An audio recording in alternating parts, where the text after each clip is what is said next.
मेरे ख्याल से मैं दुनिया का पहला इंसान हूं जिसको इंटरनेट से पूरी तरह से बैन कर दिया गया।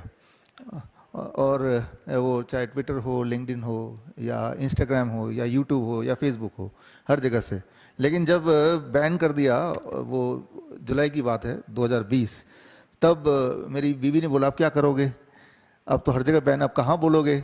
लेकिन तब सुरेश जी का फ़ोन आया, मैंने कहा चलो बोलने का काम फिर शुरू हो गया।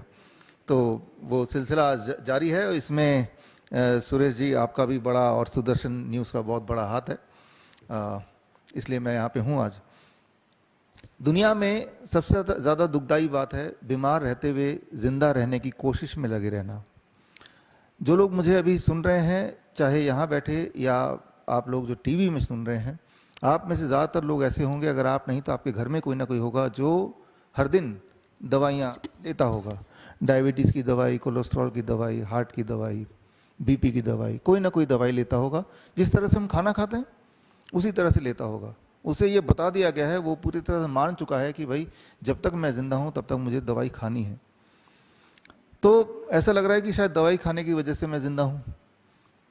ये जो लगना है कि मैं दवाई खाने की वजह से मैं ज़िंदा हूँ, ये लगना आया कहाँ से? क्या ये वाकई में सच है? अगर उस दिन इमेजिन कीजिए, जिस तरह से एक दिन था 2020 में, जिस दिन बोला सब लोग घर में बंद हो जाओ।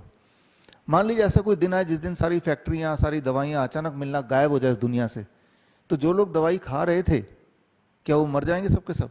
उनको नहीं मिलेगा तो? इंसुलिन पे जो थे, दवाइयों पे थे, इस पे कई सारे ट्रायल हुए, कई सारे ट्रायल हुए। ट्रायल का नाम बता देता हूँ: advance trial, VKPDS trial, UKPDS trial, VADT trial, accord trial, ऐसे बहुत सारे ट्रायल्स हुए। दवाई लेना वर्सेस दवाई नहीं लेना।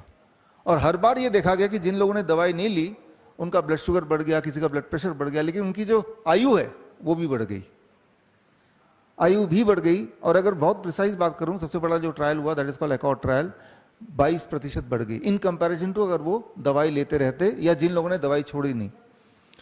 तो फिर ये हम बोलते हैं कि ये एविडेंस बेस्ड मेडिसिन है। तो सबूत तो यही कह रहा है कि दवा लेने से आपकी आयु घट जाती है। मैं एक बात आपसे पूछूंगा, या जो लोग मुझे सुन रहे हैं, अगर आप में से कोई लोग डॉक्टर भी हैं तो एक बात पूछूंगा, कोई भी एक दवाई का नाम बताइए, एलोपैथिक ड्रग की बात कर रहा हूं, कोई भी एक दवाई का नाम बताइए जो किसी भी एक बीमारी को थोड़ा बहुत ठीक करती हो। पूरी तरह से भी नहीं बोल रहा मैं, कोई भी एक दवाई किसी भी बीमारी को, या कोई भी एक इलाज किसी भी बीमारी को थोड़ा बहुत ठीक करती हो, और दवाई का नाम बता दो।